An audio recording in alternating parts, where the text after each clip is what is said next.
Hello, welcome to Balaji education point. मैं आप सब ਦਾ ਬਾਲਾਜੀ ਐਜੂਕੇਸ਼ਨ ਪੁਆਇੰਟ ਦੇ ਪ੍ਰਾਈਵੇਟ ਚੈਨਲ ਤੇ ਸਵਾਗਤ ਕਰਦਾ। ਬੱਚੋ, ਅੱਜ ਦਾ ਜਿਹੜਾ ਟੌਪਿਕ ਹੈ ਉਸ ਟੌਪਿਕ ਦਾ ਨਾਮ ਹੈ ਵਾਯੂਮੰਡਲ ਦੀ ਸੰਰਚਨਾ ਜਾਂ ਫਿਰ ਜਿਹਨੂੰ ਅਸੀਂ ਨਾਰਮਲ ਭਾਸ਼ਾ 'ਚ ਐਟਮੋਸਫੀਅਰ ਵੀ ਕਹਿੰਦੇ ਆ। ਵਾਤਾਵਰਣ ਕੀ ਹੈ, ਵਾਤਾਵਰਣ 'ਚ ਕਿਹੜੀ-ਕਿਹੜੀ ਗੈਸਾਂ ਹੁੰਦੀਆਂ ਨੇ, ਵਾਤਾਵਰਣ 'ਚ ਜਿਹੜੇ ਜਲ ਕਣ ਨੇ ਜਾਂ ਧੂਲ ਕਣ ਨੇ ਇਹਨਾਂ ਦਾ ਕੀ ਰੋਲ ਹੈ, ਵਾਤਾਵਰਣ ਦੀਆਂ ਕਿਹੜੀ-ਕਿਹੜੀ ਪਰਤਾਂ ਨੇ, ਕਿਹੜੀ-ਕਿਹੜੀ ਪਰਤ ਦੇ ਵਿੱਚ ਕੁਦਰਤ ਦਾ ਕਿਹੜਾ ਫਿਨੋਮੀਨਾ ਹੁੰਦਾ ਹੈ, ਇਹ ਸਾਰੀ ਚੀਜ਼ ਅਸੀਂ ਡਿਸਕਸ ਕਰਾਂਗੇ। ਅੱਜ ਦੀ ਜਿਹੜੀ ਵੀਡੀਓ ਹੈ ਸਪੈਸ਼ਲੀ ਪੀਐਸ ਟੈਟ 2022 ਨੂੰ ਮੱਦੇਨਜ਼ਰ ਰੱਖ ਕੇ ਬਣਾਈ ਗਈ ਹੈ। ਜੇ ਤੁਹਾਡਾ ਕੰਬੀਨੇਸ਼ਨ ਹੈ ਐਸਐਸਟੀ ਨਾਲ, ਚਾਹੇ ਇੰਗਲਿਸ਼ ਕੰਬੀਨੇਸ਼ਨ ਹੈ ਜਾਂ ਐਸਐਸਟੀ ਨਾਲ ਚਾਹੇ ਤੁਹਾਡਾ ਪੰਜਾਬੀ ਕੰਬੀਨੇਸ਼ਨ ਹੈ, ਇਸ ਤੋਂ ਇਲਾਵਾ ਪੇਪਰ 1 ਦੇ ਵਿੱਚ 30 ਨੰਬਰ ਦਾ ਇਨਵਾਇਰਨਮੈਂਟ ਆਉਂਦਾ ਹੈ, ਉਹਦੇ ਵਿੱਚ ਇਹ ਟੌਪਿਕ ਬਹੁਤ ਇੰਪੋਰਟੈਂਟ ਰੋਲ ਪਲੇ ਕਰਦਾ ਹੈ। ਮੇਰੀ ਵੀਡੀਓ ਜੇ ਤੁਸੀਂ ਸੁਣੋਗੇ ਤੁਹਾਨੂੰ ਇਹ ਟੌਪਿਕ ਤੋਂ ਬਾਹਰ ਕੋਈ ਕੁਐਸਚਨ ਨਹੀਂ ਮਿਲੂਗਾ। ਵੀਡੀਓ ਸੁਣਨ ਵਾਸਤੇ ਤੁਹਾਨੂੰ ਸਬਰ ਚਾਹੀਦਾ ਹੈ।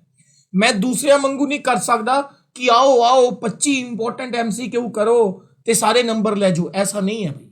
तुम लोगों ने टीचर बनना है तो अपना माइंडसेट टीचर की तरह रखा करो। जेड़ी भी वीडियो देख रहे हो उन्हें पूरा पेशेंस नाल एंड तक देखो। क्लीयर होगी गल बच्चों? चाहे तुसी गल करो सी टेट की गल करो, चाहे तुसी पीएस टेट की गल करो, रिसेंटली नोटिफिकेशन आने की उम्मीद है, एच टेट की गल करो, ईवन कि यूपी टेट का भी। इन्होंने सारे दे पेपर मैंने पिछली बार तो मैं पढ़ा रहा, काफ़ी सालों तो पढ़ा रहा, इन्होंने सारे दे विच वातावरण ते एक क्वेश्चन जरूर आंदा है। Hello, this lecture is presented by me, my name is Jatin Singla. चलिए शुरुआत करते हैं। बच्चों, अगर आप पीएस टेट के पेपर 1 या पेपर 2 की कोचिंग लेना चाहते हो, आपका कोई भी कॉम्बिनेशन है, पेपर 1 तो सबका कॉमन होता है, चाहे थोड़ा मैथ साइंस कंबीनेशन है, एसएसटी पंजाबी कंबीनेशन है, एसएसटी इंग्लिश कंबीनेशन है, ਅਸੀਂ ਆਪਦੀ ਕਲਾਸਿਸ ਓਪਨ ਕਰ ਚੁੱਕੇ ਹਾਂ 2022 ਸੈਸ਼ਨ ਵਾਸਤੇ। ਤੁਸੀਂ ਇਸ ਨੰਬਰ ਤੇ ਦਿੱਤੇ ਹੋਏ ਤੇ ਕਾਲ ਕਰ ਸਕਦੇ ਹੋ 9646810103 7009528208। ਠੀਕ ਹੈ ਜੀ। ਇੱਕ ਚੀਜ਼ ਹੋਰ ਮੈਂ ਤੁਹਾਨੂੰ ਦੱਸਣਾ ਚਾਹਨਾ, ਜੇ ਤੁਸੀਂ ਪੇਡ ਕੋਰਸ ਨਹੀਂ ਲੈ ਸਕਦੇ, ਚਲੋ ਹਰ ਇੱਕ ਦੀ ਫਾਈਨੈਂਸ਼ੀਅਲ ਕੰਡੀਸ਼ਨ ਠੀਕ ਨਹੀਂ ਹੁੰਦੀ, ਤਾਂ ਕੋਈ ਦਿੱਕਤ ਵਾਲੀ ਗੱਲ ਨਹੀਂ। ਸਾਡੇ YouTube ਚੈਨਲ ਨੂੰ ਸਬਸਕ੍ਰਾਈਬ ਕਰਕੇ ਰੱਖੋ, ਉਰੇ ਅਸੀਂ ਬਹੁਤ ਸਾਰੀ ਮੈਰਾਥਨ ਵੀਡੀਓਜ਼ ਪਾਉਂਦੇ ਰਹਿੰਦੇ ਆ ਪੀਐਸ ਟੈਟ ਵਾਸਤੇ। ਰਿਸੈਂਟਲੀ ਅਸੀਂ ਲਗਭਗ 2 ਘੰਟੇ 40 ਮਿੰਟ ਦੀ ਇੱਕ ਵੀਡੀਓ ਪਾਈ ਹੈ ਸਾਡੇ ਟੀਚਰ ਨੇ, ਜਿਹਦੇ ਵਿੱਚ ਅਸੀਂ ਪੀਐਸ ਟੈਟ ਦੇ ਸੀਡੀਪੀ ਦੇ ਪੈਡਾਗੋਜੀ ਦੇ 300 ਸਭ ਤੋਂ ਮਹੱਤਵਪੂਰਨ ਕੁਐਸਚਨ ਨੇ ਜਿਹੜੇ ਬਾਈਲੈਂਗੁਅਲ ਟੀਚਰ ਨੇ ਸੋਲਵ ਕਰਵਾਏ ਨੇ। ਬਾਈਲੈਂਗੁਅਲ ਦਾ ਮਤਲਬ ਇੰਗਲਿਸ਼ 'ਚ ਵੀ ਲਿਖਿਆ ਹੁੰਦਾ ਸਟੇਟਮੈਂਟ ਤੇ ਪੰਜਾਬੀ 'ਚ ਵੀ ਲਿਖੀ ਹੁੰਦੀ ਹੈ। ਲਗਭਗ 2.5-3 ਘੰਟੇ ਦੀ ਵੀਡੀਓ ਦੇ ਵਿੱਚ 300 ਕੁਐਸਚਨ ਸੀਡੀਪੀ ਦੇ ਕਰਵਾਏ ਨੇ। ਉਹਨਾਂ ਦੀ ਵੀਡੀਓ ਦਾ ਲਿੰਕ ਵੀ ਮੈਂ ਤੁਹਾਨੂੰ ਡਿਸਕ੍ਰਿਪਸ਼ਨ 'ਚ ਦੇ ਦੂੰਗਾ, ਜਾਂ ਤੁਸੀਂ YouTube ਤੇ Balaji education point CDP classes ਲਿਖ ਕੇ ਇਸੇ ਤਰੀਕੇ ਦੀ ਫੋਟੋ ਲੱਗੀ ਮਿਲੂਗੀ, ਉਹ ਦੇਖ ਸਕਦੇ ਹੋ। ਠੀਕ ਹੈ। ਇਸ ਤੋਂ ਇਲਾਵਾ ਇੱਕ ਹੋਰ ਮੈਂ ਤੁਹਾਡੇ ਲਈ ਕੰਮ ਕੀਤਾ ਤੁਹਾਡੀ ਹੈਲਪ ਵਾਸਤੇ ਬੱਚੋ। ਇਸ ਵੀਡੀਓ ਦੇ ਡਿਸਕ੍ਰਿਪਸ਼ਨ 'ਚ ਤੁਹਾਨੂੰ ਇੱਕ WhatsApp ਗਰੁੱਪ ਦਾ ਲਿੰਕ ਮਿਲੂਗਾ। ਉਹਦੇ ਵਿੱਚ ਜਿੰਨੇ ਵੀ ਐਸਪੀਰੈਂਟ ਨੇ, ਚਾਹੇ ਉਹ ਪੇਪਰ 1 ਦੀ ਤਿਆਰੀ ਕਰ ਰਹੇ ਨੇ, ਪੇਪਰ 2 ਦੀ ਮੈਥ ਸਾਇੰਸ ਦੀ ਕਰ ਰਹੇ ਨੇ, ਹੈ ਨਾ, ਉਹਨਾਂ ਵਾਸਤੇ ਅਸੀਂ ਟਾਈਮ ਟੂ ਟਾਈਮ ਜਿਵੇਂ ਮੌਕ ਟੈਸਟ ਪਾਏ ਨੇ। ਮੈਨੇ ਹੁਣੀ ਰੀਸੈਂਟਲੀ ਪੀਐਸ ਟੈਟ ਦੇ 2 ਮੌਕ ਟੈਸਟ ਬਣਾ ਕੇ ਪਾਏ ਨੇ। ਉਸ ਤੋਂ ਪਹਿਲਾਂ ਪੰਜਾਬੀ ਦੇ ਅੰਡਿੱਠੇ ਪੈਰੇ ਜਿਹੜੇ ਹੁੰਦੇ ਨੇ ਉਹ ਬਣਾ ਕੇ ਪਾਏ ਨੇ। ਤੁਸੀਂ ਇਸ WhatsApp ਗਰੁੱਪ ਦੇ ਵਿੱਚ ਜ਼ਰੂਰ ਸ਼ਾਮਿਲ ਹੋਣਾ ਹੈ। ਠੀਕ ਹੈ। ਤੁਸੀਂ ਪੇਡ ਕੋਰਸ ਲੈਣਾ ਹੈ ਤਾਂ ਵੀ ਤੁਹਾਡੀ ਇੱਛਾ, ਨਹੀਂ ਵੀ ਲੈਣਾ ਤਾਂ ਵੀ ਕੋਈ ਦਿੱਕਤ ਵਾਲੀ ਗੱਲ ਨਹੀਂ। ਇਸ ਤੋਂ ਇਲਾਵਾ ਜੇ ਤੁਸੀਂ ਪੀਐਸ ਟੈਟ ਤੋਂ ਇਲਾਵਾ ਪੰਜਾਬ ਦੇ ਸਾਰੇ ਐਗਜ਼ਾਮ ਦੇ ਪੇਪਰਾਂ ਦੀ ਤਿਆਰੀ ਕਰ ਰਹੇ ਹੋ, ਆਉਣ ਵਾਲਾ ਚਾਹੇ ਸਬ ਇੰਸਪੈਕਟਰ ਦਾ ਪੇਪਰ ਹੈ, ਕਾਂਸਟੇਬਲ ਦਾ ਪੇਪਰ ਹੈ, PSSB ਕਲਰਕ ਦਾ ਹੈ, ਤਾਂ ਸਾਡਾ ਇੱਕ ਟੈਲੀਗ੍ਰਾਮ ਚੈਨਲ ਹੈ ਜਿਹਦੇ ਵਿੱਚ ਅਰਾਊਂਡ ਜਦ ਮੈਂ ਇਹ ਵੀਡੀਓ ਬਣਾ ਰਿਹਾ 12.6K ਯਾਨੀ ਕਿ ਲਗਭਗ 12,500 ਪੰਜਾਬ ਦਾ ਸਟੂਡੈਂਟ ਜੁੜਿਆ ਹੋਇਆ ਹੈ। ਠੀਕ ਹੈ। ਟੈਲੀਗ੍ਰਾਮ ਵੀ ਜਰੂਰ ਜੁਆਇਨ ਕਰੋ, ਉਹਦਾ ਲਿੰਕ ਵੀ ਤੁਹਾਨੂੰ ਡਿਸਕ੍ਰਿਪਸ਼ਨ 'ਚ ਮਿਲ ਜੂਗਾ। ਨੰਬਰ ਤੁਹਾਨੂੰ ਦੱਸਤਾ, ਕੋਈ ਡਾਊਟ ਹੈ, ਕਿਸੇ ਚੀਜ਼ ਵਾਸਤੇ ਗਾਈਡੈਂਸ ਚਾਹੀਦੀ ਹੈ, 9646810103। ਟਾਈਮਿੰਗ ਆਫ ਕਾਲ ਹੈ ਜਿਹੜੀ ਸਵੇਰੇ 9 ਵਜੇ ਤੋਂ ਲੈ ਕੇ ਸ਼ਾਮ ਨੂੰ 5 ਵਜੇ ਦੇ ਵਿਚਕਾਰ ਹੈ।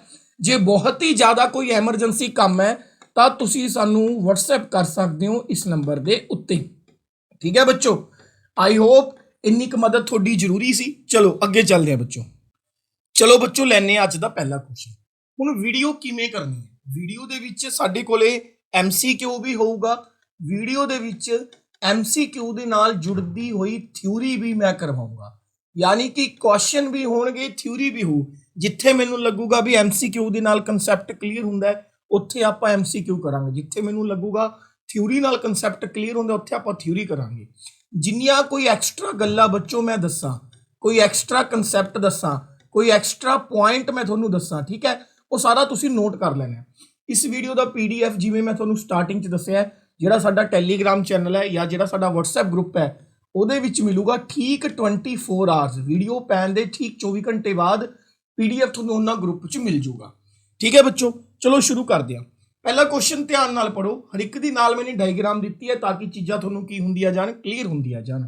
ਪੇਸ਼ੈਂਸ ਨਾਲ ਵੀਡੀਓ ਸੁਣਨੀ ਹੈ ਬੱਚੋ, ਤੁਸੀਂ ਟੀਚਰ ਬਣਨਾ। ਇੱਕ ਟੀਚਰ 'ਚ ਜੇ ਪੇਸ਼ੈਂਸ ਨਹੀਂ ਹੋਊਗਾ ਸਟੂਡੈਂਟ ਤਾਂ ਫਿਰ ਆਪਣੇ ਆਪ ਹੀ ਕਾਲੇ ਪੈ ਜਾਣਗੇ। ਕੁਐਸਚਨ ਹੈ ਪਹਿਲਾ, ਧਰਤੀ ਦੇ ਆਲੇ ਦੁਆਲੇ ਜਿਹੜਾ ਹਵਾ ਦਾ ਇੱਕ ਲਿਫਾਫਾ ਬਣਿਆ ਹੋਇਆ ਹੈ, ਹਵਾ ਦਾ ਇੱਕ ਗਲਾਫ ਬਣਿਆ ਹੋਇਆ ਹੈ, ਠੀਕ ਹੈ, ਉਹਨੂੰ ਕੀ ਕਿਹਾ ਜਾਂਦਾ ਹੈ? ਪੂਰੇ 4 ਮੰਡਲਾਂ ਦੀ ਗੱਲ ਕੀਤੀ ਗਈ ਹੈ। ਹਾਈਡਰੋਸਫੀਅਰ ਦਾ ਮਤਲਬ ਹੁੰਦਾ ਹੈ ਜਲ ਮੰਡਲ। ਹਾਈਡਰੋਸਫੀਅਰ ਦਾ ਮਤਲਬ ਹੁੰਦਾ ਹੈ ਬੱਚੋ ਕਿਹੜਾ ਮੰਡਲ? ਜਲ ਮੰਡਲ।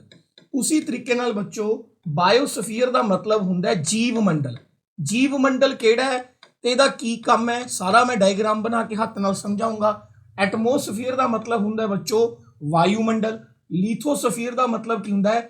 ਧਰਤੀ ਮੰਡਲ, ਜਾਂ ਧਰਤੀ ਦੀ ਜਿਹੜੀ ਸਭ ਤੋਂ ਉੱਪਰਲਾ ਸਰਫੇਸ ਹੈ, ਧਰਤੀ ਦੀ ਜਿਹੜੀ ਸਭ ਤੋਂ ਉੱਪਰਲੀ ਸਤਹ ਹੈ ਉਹਨੂੰ ਲਿਥੋਸਫੀਅਰ ਕਹਿੰਦੇ ਨੇ। ਹੁਣ ਇੱਕ ਡਾਇਗਰਾਮ ਨਾਲ ਮੇਰੀ ਗੱਲ ਸਮਝਿਓ ਧਿਆਨ ਨਾਲ। ਮੰਨ ਕੇ ਚੱਲੋ ਆ ਸਾਡੀ ਅਰਥ ਹੈ, ਆ ਸਾਡੀ ਕੀ ਹੈ? ਅਰਥ ਹੈ। ਆ ਸਾਡਾ ਉੱਪਰਲਾ ਅਰਥ ਦਾ ਕੀ ਹੈ? ਸਰਫੇਸ ਹੈ। ਉੱਪਰਲੀ ਅਰਥ ਦੀ ਕੀ ਹੈ? ਸਰਫੇਸ ਹੈ। ਆ ਜਿਹੜਾ ਅਰਥ ਦਾ ਉੱਪਰਲਾ ਸਰਫੇਸ ਹੈ, ਠੀਕ ਹੈ, ਜਿੱਤੇ ਅਸੀਂ ਘਰ ਪਾਉਣੇ ਆ, ਜਿੱਤੇ ਅਸੀਂ ਆਪਦੀ ਸੜਕਾਂ ਪਾਉਣੇ ਆ, ਹੈ ਨਾ, ਉਹ ਧਰਤੀ ਦੀ ਉੱਪਰਲੀ ਸਤ੍ਹਾ, ਉਹਨੂੰ ਤਾਂ ਇੰਗਲਿਸ਼ 'ਚ ਕਹਿੰਦੇ ਹਨ ਲਿਥੋਸਫੀਅਰ। ਕੀ ਕਹਿੰਦੇ ਹਨ? ਲਿਥੋਸਫੀਅਰ। ਯਾਦ ਰੱਖਿਓ। ਹੁਣ ਧਰਤੀ ਦੀ ਉੱਪਰਲੀ ਸਤ੍ਹਾ ਤੇ ਪੇੜ ਵੀ ਹੈਗੇ ਨੇ, ਹੈ ਨਾ, ਉਰੇ ਇਨਸਾਨ ਵੀ ਰਹਿੰਦੇ ਨੇ, ਉਰੇ ਅਸੀਂ ਘਰ-ਬਾਰ ਪਾਉਂਦੇ ਆ। ਆ ਜਿਹੜਾ ਜਿੱਥੇ ਪੇੜ ਲੱਗੇ ਨੇ, ਜਿੱਥੇ ਇਨਸਾਨ ਰਹਿੰਦੇ ਨੇ ਧਰਤੀ ਦੀ ਸਤ੍ਹਾ ਦੇ ਉੱਪਰ, ਹੈ ਨਾ, ਉਹਨੂੰ ਅਸੀਂ ਬੱਚੋ ਕਹਿੰਦੇ ਆ ਬਾਇਓਸਫੀਅਰ, ਯਾਨੀ ਕਿ ਜੀਵ ਮੰਡਲ। ਤਾਂ ਕਦੇ ਕਦਾਈ ਕੁਐਸਚਨ ਇਹ ਵੀ ਪੁੱਛ ਲੈਂਦੇ ਨੇ ਵੀ ਇਨਸਾਨ ਕਿਹੜੇ ਮੰਡਲ 'ਤੇ ਰਹਿੰਦਾ, ਤਾਂ ਇਨਸਾਨ ਜਿਹੜੇ ਮੰਡਲ 'ਚ ਰਹਿੰਦਾ ਉਹਨੂੰ ਬਾਇਓਸਫੀਅਰ ਕਹਿੰਦੇ ਨੇ। ਧਰਤੀ ਦੇ ਨੀਚੇ ਪਾਣੀ ਹੈ, ਧਰਤੀ ਦੇ ਨੀਚੇ ਕੀ ਹੈ? ਪਾਣੀ ਹੈ, ਠੀਕ ਹੈ। ਧਰਤੀ ਦੀ ਪਰਤਾਂ ਵੀ ਹੁੰਦੀਆਂ ਨੇ, ਕੋਰ, ਮੈਂਟਲ ਕਰਸਟ। ਤਾਂ ਧਰਤੀ ਦੇ ਨੀਚੇ ਜਿਹੜਾ ਪਾਣੀ ਹੈ ਉਹਨੂੰ ਅਸੀਂ ਕਹਿੰਦੇ ਆ ਹਾਈਡਰੋਸਫੀਅਰ। ਕੀ ਕਹਿੰਦੇ ਆ ਬੱਚੋ? ਹਾਈਡਰੋਸਫੀਅਰ, ਯਾਨੀ ਕਿ ਜਲ ਮੰਡਲ। ਜਲ ਮੰਡਲ। ਹੁਣ ਕੁਐਸਚਨ ਪੁੱਛਿਆ ਗਿਆ ਵੀ ਧਰਤੀ ਦੇ ਆਲੇ ਦਾਲੇ ਵਾਲਾ ਜਿਹੜਾ ਹਵਾ ਦਾ ਗਲਾਫ ਹੈ ਉਹਨੂੰ ਕੀ ਕਹਿੰਦੇ ਹਨ? ਉਹਨੂੰ ਅਸੀਂ ਐਟਮੋਸਫੀਅਰ, ਯਾਨੀ ਕਿ ਵਾਯੂਮੰਡਲ ਕਹਿੰਦੇ ਆ। ਵਾਯੂਮੰਡਲ ਹਮੇਸ਼ਾ ਲਿਥੋਸਫੀਅਰ ਨਾਲੋਂ, ਬਾਇਓਸਫੀਅਰ ਨਾਲੋਂ ਕੀ ਹੋਊਗਾ? ਉੱਪਰ ਨੂੰ ਹੋਊਗਾ। ਵਾਤਾਵਰਨ ਹਮੇਸ਼ਾ ਸਾਡੀ ਸਤ੍ਹਾ ਤੋਂ ਕੀ ਹੋਊਗਾ? ਉੱਪਰ ਨੂੰ ਹੋਊਗਾ। ਉਰੇ ਜੇ ਤੁਸੀਂ ਗੱਲ ਧਿਆਨ ਨਾਲ ਦੇਖ ਸਕੋ, ਆ ਸਾਡੀ ਧਰਤੀ ਹੈ, ਆ ਧਰਤੀ ਦੀਆਂ ਪਰਤਾਂ ਨੇ। ਧਰਤੀ ਦੀ ਜਿਹੜੀ ਸਭ ਤੋਂ ਪਹਿਲੀ ਪਰਤ ਹੈ ਉਹਨੂੰ ਅਸੀਂ ਟ੍ਰੋਪੋਸਫੀਅਰ ਕਹਿੰਦੇ ਆ, ਠੀਕ ਹੈ। ਜਾਂ ਟ੍ਰੋਪੋਸਫੀਅਰ ਨੂੰ ਇੰਗਲਿਸ਼ ਦੇ ਵਿੱਚ ਪੰਜਾਬੀ ਦੇ ਵਿੱਚ ਅਸ਼ਾਂਤ ਮੰਡਲ ਵੀ ਕਿਹਾ ਜਾਂਦਾ ਹੈ। ਕਿਹੜਾ ਮੰਡਲ? ਅਸ਼ਾਂਤ ਮੰਡਲ ਵੀ ਕਿਹਾ ਜਾਂਦਾ ਹੈ। ਫਿਰ ਅਗਲੀ ਜਿਹੜੀ ਵਾਤਾਵਰਨ ਦੀ ਧਰਤੀ ਤੋਂ ਉੱਪਰ ਦੀ ਐਟਮੋਸਫੀਅਰ ਦੀ ਪਰਤ ਹੈ ਉਹਨੂੰ ਅਸੀਂ ਸਟ੍ਰੈਟੋਸਫੀਅਰ ਵੀ ਕਹਿੰਦੇ ਆ, ਜਿਹਨੂੰ ਸਰਲ ਭਾਸ਼ਾ 'ਚ ਸਮਤਾਪ ਮੰਡਲ ਵੀ ਕਹਿ ਦਿੱਤਾ ਜਾਂਦਾ ਹੈ। ਸਮਤਾਪ ਮੰਡਲ ਵੀ ਕਹਿ ਦਿੱਤਾ ਜਾਂਦਾ ਹੈ। ਉਸ ਤੋਂ ਬਾਅਦ ਆਉਂਦਾ ਹੈ ਮੈਜ਼ੋਸਫੀਅਰ। ਮੈਜ਼ੋਸਫੀਅਰ ਹੁੰਦਾ ਹੈ ਮੱਧ ਮੰਡਲ, ਠੀਕ ਹੈ। ਫਿਰ ਆਉਂਦਾ ਹੈ ਥਰਮੋਸਫੀਅਰ, ਜਿਹਨੂੰ ਤੁਸੀਂ ਤਾਪ ਮੰਡਲ ਕਹਿੰਦੇ ਹੋ। ਐਗਜ਼ੋਸਫੀਅਰ, ਜਿਹਨੂੰ ਅਸੀਂ ਬਾਹਰੀ ਮੰਡਲ ਕਹਿੰਦੇ ਆ। ਅੱਗੇ ਆਪਾਂ ਇਹਨਾਂ ਸਾਰੀ ਲੇਅਰਾਂ ਨੂੰ ਡਿਟੇਲ ਦੇ ਵਿੱਚ ਡਿਸਕਸ ਕਰਾਂਗੇ। ਇਸ ਸਲਾਈਡ ਤੋਂ 2 ਗੱਲਾਂ ਮੇਨ ਨੇ। ਪਹਿਲੀ, ਇਨਸਾਨ ਜਿਹੜੇ ਮੰਡਲ ਤੇ ਰਹਿੰਦਾ ਉਹਨੂੰ ਜੀਵ ਮੰਡਲ ਜਾਂ ਬਾਇਓਸਫੀਅਰ ਕਹਿੰਦੇ ਨੇ, ਠੀਕ ਹੈ। ਲਿਥੋਸਫੀਅਰ ਧਰਤੀ ਦੀ ਉਹ ਸਰਫੇਸ ਹੈ, ਉਹ ਸਤ੍ਹਾ ਹੈ ਜਿੱਥੇ ਅਸੀਂ ਸੜਕਾਂ ਪਾਉਂਦੇ ਆ, ਜਿੱਥੇ ਅਸੀਂ ਘਰ ਬਣਾਉਂਦੇ ਆ। ਲਿਥੋਸਫੀਅਰ ਦੇ ਨੀਚੇ ਹਾਈਡਰੋਸਫੀਅਰ, ਯਾਨੀ ਕਿ ਜਲ ਮੰਡਲ ਹੈ। ਲਿਥੋਸਫੀਅਰ ਤੋਂ ਉੱਪਰ ਵਾਯੂਮੰਡਲ ਹੈ। ਨੈਕਸਟ ਬੱਚੋ ਅੱਗੇ ਵਧਦੇ ਆ। 2 ਕੁਐਸਚਨ ਹੋਣਗੇ। ਹੁਣ ਜਿਹੜਾ ਸਾਡਾ ਵਾਤਾਵਰਨ ਹੈ, ਐਟਮੋਸਫੀਅਰ ਹੈ, ਬੇਸਿਕਲੀ ਇਹ 3-4 ਚੀਜ਼ਾਂ ਦਾ ਕੰਬੀਨੇਸ਼ਨ ਹੈ। ਜਿਹੜਾ ਸਾਡਾ ਵਾਤਾਵਰਨ ਹੈ, ਐਟਮੋਸਫੀਅਰ ਹੈ, 3 ਤੋਂ 4 ਚੀਜ਼ਾਂ ਦਾ ਕੰਬੀਨੇਸ਼ਨ ਹੈ। ਸਭ ਤੋਂ ਪਹਿਲਾਂ ਇਹ ਕੰਬੀਨੇਸ਼ਨ ਹੈ 에ਅਰ ਦਾ, ਯਾਨੀ ਕਿ ਇਹ 'ਚ ਹਵਾ ਹੁੰਦੀ ਹੈ। ਫਿਰ ਇਹ ਕੰਬੀਨੇਸ਼ਨ ਹੈ ਗੈਸਿਸ ਦਾ, ਇਹ 'ਚ ਅਲੱਗ-ਅਲੱਗ ਗੈਸਿਸ ਹੁੰਦੀਆਂ ਨੇ, ਨਾਈਟ੍ਰੋਜਨ, ਆਕਸੀਜਨ, ਆਰਗਨ, ਕਾਰਬਨ, ਠੀਕ ਹੈ। ਫਿਰ ਇਹਦੇ ਵਿੱਚ ਹੁੰਦੇ ਨੇ ਵਾਟਰ ਵੇਪਰ। ਵਾਟਰ ਵੇਪਰ ਯਾਨੀ ਕਿ ਜਲ ਕਣ, ਠੀਕ ਹੈ, ਵਾਟਰ ਵੇਪਰ। ਫਿਰ ਇਹਦੇ ਵਿੱਚ ਹੁੰਦੇ ਨੇ ਡਸਟ ਪਾਰਟੀਕਲਸ। ਡਸਟ ਪਾਰਟੀਕਲਸ ਯਾਨੀ ਕਿ ਧੂਲ ਕਣ। ਇਹਨਾਂ ਸਾਰੀ ਚੀਜ਼ਾਂ ਨੂੰ ਮਿਲਾ ਕੇ ਜੋ ਬਣਦਾ ਹੈ ਉਹ ਐਟਮੋਸਫੀਅਰ ਕਹਿਲਾਉਂਦਾ ਹੈ, ਠੀਕ ਹੈ। ਇਹਨਾਂ ਸਾਰੀ ਚੀਜ਼ਾਂ ਨੂੰ ਮਿਲਾ ਕੇ ਕੀ ਬਣਦਾ ਹੈ? ਐਟਮੋਸਫੀਅਰ, ਯਾਨੀ ਕਿ ਵਾਯੂਮੰਡਲ, ਠੀਕ ਹੈ। ਐਟਮੋਸਫੀਅਰ ਦਾ ਨੋ ਟੇਸਟ, ਇਹਦਾ ਕੋਈ ਟੇਸਟ ਨਹੀਂ ਹੁੰਦਾ, ठीक है। नो कलर, ਇਹਦਾ ਆਪਦਾ ਕੋਈ ਪਰਸਨਲ ਕਲਰ ਨਹੀਂ ਹੁੰਦਾ, ਟਰਾਂਸਪੇਰੈਂਟ ਹੈ, ਠੀਕ ਹੈ। ਤਾਂ ਯਾਦ ਰੱਖਣੀ ਹੈ, ਗੱਲ ਇੰਪੋਰਟੈਂਟ ਹੈ। ਅੱਗੇ ਵਧਦੇ ਹਾਂ। ਪਹਿਲਾ ਕੁਐਸਚਨ, ਕਿਹੜਾ ਵਾਯੂਮੰਡਲ ਦਾ ਇੱਕ ਤੱਤ ਹੈ? ਇਹਨਾਂ ਵਿੱਚੋਂ ਕਿਹੜੀ ਚੀਜ਼ ਹੈ ਜਿਹੜੀ ਐਟਮੋਸਫੀਅਰ ਦੇ ਵਿੱਚ ਪਾਈ ਜਾਂਦੀ ਹੈ? ਟਾਈਡਸ। ਟਾਈਡਸ ਦਾ ਮਤਲਬ ਹੁੰਦਾ ਜਵਾਰ ਭਾਟਾ। ਟਾਈਡਸ ਦਾ ਮਤਲਬ ਕੀ ਹੁੰਦਾ? ਜਵਾਰ ਭਾਟਾ। ਸਮੁੰਦਰ ਦੀਆਂ ਲਹਿਰਾਂ ਜਿਹੜੀਆਂ ਉੱਪਰ ਉਛਲਦੀਆਂ ਨੇ, ਨੀਚੇ ਗਿਰਦੀਆਂ ਨੇ, ਉਹਨਾਂ ਨੂੰ ਜਵਾਰ ਭਾਟਾ ਕਹਿੰਦੇ ਆ। ਪ੍ਰੈਸ਼ਰ, ਪ੍ਰੈਸ਼ਰ ਦਾ ਮਤਲਬ ਕੀ ਹੁੰਦਾ? ਦਬਾਅ। ਪ੍ਰੈਸ਼ਰ ਦਾ ਮਤਲਬ ਕੀ ਹੁੰਦਾ? ਦਬਾਅ। ਵਾਟਰ ਕਰੰਟ, ਵਾਟਰ ਕਰੰਟ ਦਾ ਮਤਲਬ ਕੀ ਹੁੰਦਾ? ਜਿਹੜੇ ਪਾਣੀ ਦੀਆਂ ਲਹਿਰਾਂ ਨੇ, ਪਾਣੀ ਦੀਆਂ ਲਹਿਰਾਂ। ਵੇਵਸ, ਤਰੰਗਾਂ ਨੂੰ ਕਹਿੰਦੇ ਨੇ। ਤਰੰਗਾਂ ਕੋਈ ਵੀ ਹੋ ਸਕਦੀਆਂ ਨੇ, ਚੁੰਬਕ ਦੀਆਂ ਤਰੰਗਾਂ ਹੋ ਸਕਦੀਆਂ ਨੇ, ਪਾਣੀ ਦੀਆਂ ਤਰੰਗਾਂ ਹੋ ਸਕਦੀਆਂ ਨੇ, ਕਿਸੇ ਵੀ ਤਰੀਕੇ ਦੀ ਤਰੰਗਾਂ ਹੋ ਸਕਦੀਆਂ ਨੇ। ਇਹਨਾਂ ਚੋਂ ਕਿਹੜੀ ਚੀਜ਼ ਹੈ ਜਿਹੜੀ ਕਿ ਵਾਤਾਵਰਣ ਦਾ ਹਿੱਸਾ ਹੈ? ਤਾਂ ਵਾਤਾਵਰਣ ਦਾ ਹਿੱਸਾ ਕਿਹੜੀ ਹੈ? ਪ੍ਰੈਸ਼ਰ ਹੈ, ਦਬਾਅ। ਇਹਨਾਂ ਚੋਂ ਕਿਹੜੀ ਚੀਜ਼ ਹੈ ਜੋ ਵਾਤਾਵਰਣ ਦਾ ਹਿੱਸਾ ਹੈ? ਤਾਂ ਵਾਤਾਵਰਣ ਦਾ ਹਿੱਸਾ ਹੈ ਪ੍ਰੈਸ਼ਰ, ਠੀਕ ਹੈ। ਤੁਸੀਂ ਕਦੇ ਦੇਖੋ ਧਰਤੀ ਤੇ ਤੂਫਾਨ ਆ ਜਾਂਦਾ, ਝੱਖੜ ਆ ਜਾਂਦਾ ਹੈ ਨਾ, ਕਦੇ ਬਹੁਤ ਤੇਜ਼ ਮੀਂਹ ਆਉਂਦਾ, ਕਦੇ ਬਹੁਤ ਜ਼ਿਆਦਾ ਗਰਮੀ ਹੁੰਦੀ ਹੈ। ਜਿਹੜਾ ਮੌਸਮ ਦੇ ਵਿੱਚ ਬਦਲਾਵ ਹੁੰਦਾ ਨਾ, ਉਹ ਕਿਹਦੇ ਕਰਕੇ ਆਉਂਦਾ? ਪ੍ਰੈਸ਼ਰ ਕਰਕੇ ਆਉਂਦਾ, ਦਬਾਅ ਕਰਕੇ ਆਉਂਦਾ। ਹੁਣ ਕੁਐਸਚਨ ਇਹ ਪੁੱਛਿਆ ਜਾ ਸਕਦਾ ਹੈ ਕਿ ਵਾਤਾਵਰਣ ਦੇ ਵਿੱਚ ਕਿਹੜੀ ਕਿਹੜੀ ਗੈਸਾਂ ਪਾਈ ਜਾਂਦੀਆਂ ਨੇ? ਤਾਂ ਇੱਕ ਟ੍ਰਿਕ ਯਾਦ ਰੱਖਣੀ ਹੈ, ਨੋ ਏਸੀ, ਠੀਕ ਹੈ। ਅੱਜ ਕੱਲ ਠੰਡ ਆ ਰਹੀ ਹੈ ਤਾਂ ਅਸੀਂ ਕਿਹੜੀ ਟ੍ਰਿਕ ਯਾਦ ਰੱਖਾਂਗੇ? ਨੋ ਏਸੀ, ਯਾਨੀ ਕਿ ਵਾਤਾਵਰਣ ਦੇ ਵਿੱਚ ਪਾਈ ਜਾਣ ਵਾਲੀ ਸਭ ਤੋਂ ਜ਼ਿਆਦਾ ਜਿਹੜੀ ਗੈਸ ਹੈ ਉਹਦਾ ਨਾਮ ਹੈ ਨਾਈਟ੍ਰੋਜਨ, ਠੀਕ ਹੈ। ਤੇ ਨਾਈਟ੍ਰੋਜਨ ਕਿੰਨੇ ਪਰਸੈਂਟ ਹੈ? ਪੂਰੇ ਵਾਤਾਵਰਣ ਦੇ ਵਿੱਚ ਲਗਭਗ 78% ਜਿਹੜੀ ਗੈਸ ਹੈ ਉਹ ਨਾਈਟ੍ਰੋਜਨ ਹੈ। ਉਹ ਦਾ ਮਤਲਬ ਕੀ ਹੋ ਗਿਆ? ਆਕਸੀਜਨ। ਯਾਨੀ ਕਿ ਵਾਤਾਵਰਣ 'ਚ ਪਾਈ ਜਾਣ ਵਾਲੀ ਦੂਸਰੀ ਸਭ ਤੋਂ ਵਧੇਰੀ ਗੈਸ ਕਿਹੜੀ ਹੈ? ਆਕਸੀਜਨ, 20.95%, ਯਾਨੀ ਕਿ ਲਗਭਗ 21%। 78% ਨਾਈਟ੍ਰੋਜਨ ਹੈ ਬੱਚੋ, 21% ਤੁਹਾਡੇ ਕੋਲ ਲਗਭਗ ਆਕਸੀਜਨ ਹੈ। ਨਾਈਟ੍ਰੋਜਨ ਤੇ ਆਕਸੀਜਨ ਨੇ ਹੀ ਮਿਲਾ ਕੇ 99% ਕਵਰ ਕਰਤਾ, ਯਾਨੀ ਕਿ ਵਾਤਾਵਰਣ 'ਚ ਪਾਈ ਜਾਣ ਵਾਲੀ ਗੈਸਾਂ 'ਚ 99% ਕੱਲੀਆਂ ਨਾਈਟ੍ਰੋਜਨ ਤੇ ਕੀ ਨੇ? ਆਕਸੀਜਨ। ਉਸ ਤੋਂ ਬਾਅਦ ਆਰਗਨ ਆਂਦੀ ਹੈ। ਏ ਦਾ ਮਤਲਬ ਕੀ ਆਜੂ? ਆਰਗਨ। ਸੀ ਦਾ ਮਤਲਬ ਕੀ ਆਜੂ? ਕਾਰਬਨ। ਕੁਐਸਚਨ ਡਾਇਰੈਕਟ ਆਂਦਾ ਹੈ, ਵਾਤਾਵਰਣ 'ਚ ਪਾਈ ਜਾਣ ਵਾਲੀ ਸਭ ਤੋਂ ਜ਼ਿਆਦਾ ਗੈਸ ਕਿਹੜੀ ਹੈ? ਨਾਈਟ੍ਰੋਜਨ। ਦੂਜੇ ਨੰਬਰ ਤੇ ਆਕਸੀਜਨ, ਤੀਜੇ ਤੇ ਆਰਗਨ, ਚੌਥੇ ਤੇ ਕਾਰਬਨ ਡਾਈਆਕਸਾਈਡ, ਠੀਕ ਹੈ। ट्रिक की याद रखनी है, दोबारा दस देना, नो एसी। ऊपर जावांगे ठंड बढ़ूगी, या अजकल ठंड हो रही है, एसी की लोड़ है नहीं। No AC. 99% सिर्फ दो गैसा ने, एक नाइट्रोजन ते एक ऑक्सीजन। एक क्वेश्चन आई होप थोनू क्लीयर हो गया होगा। इन्हां विचों किहड़ा तत्त वातावरण का है? दबाव, ठीक है, ये वातावरण च हुंदा है। नैक्सट बच्चों इस वाले क्वेश्चन ते फोकस करदे हां। कहंदा जी इन्हां विचों किहड़ी गैस वायुमंडल का सब तो वड्डा हिस्सा है? डायरैक्टली इनडायरैक्टली वो ये पूछ रहा है किहड़ी यह जी गैस है जिहड़ी वातावरण दे विच, वायुमंडल दे विच सब तो ज़्यादा पाई जाती है। हुणी आपां पढ़ के आए बच्चों, नो एसी। नो एसी तो सब तो ज़्यादा जिहड़ी गैस वातावरण च पाई जा रही है, एटमोसफेयर च पाई जा रही है, वायुमंडल च पाई जा रही है, वो बेसिकली किहड़ी है? नाइट्रोजन है। लगभग किन्ने परसेंट? 78%, 78%। ऑक्सीजन लगभग किन्ने परसेंट? 21%। आर्गन किन्ना? 0.93%। तो यह आंसर बच्चों साडे कोले नाइट्रोजन आ जाओ। याद रखियो नाइट्रोजन है जिहड़ी ये ज़्यादातर वातावरण नूं कोल्ड, ठंडा रखने के काम आती है। ऑक्सीजन ब्रैथ यानी कि जिंदा व्यक्तियों के जीव मंडल के साह लैन के काम आती है। कार्बन डाइऑक्साइड गैस वातावरण नूं गर्म करती है। जिन्नी ज़्यादा कार्बन डाइऑक्साइड गैस बढ़ूगी, वातावरण उन्ना गर्म होगा, धरती का तापमान उन्ना ज़्यादा होगा। इसी इफैक्ट नूं तुसीं पढ़िया होगा छोटी क्लासां च, ग्रीन हाउस इफैक्ट, ठीक है। ग्रीन हाउस इफैक्ट कहा जाता है जब बहुत ज़्यादा धरती ते पोल्यूशन बढ़ जाता है, प्रदूषण बढ़ जाता है, तो कार्बन डाइऑक्साइड गैस की मात्रा बढ़ जाती है।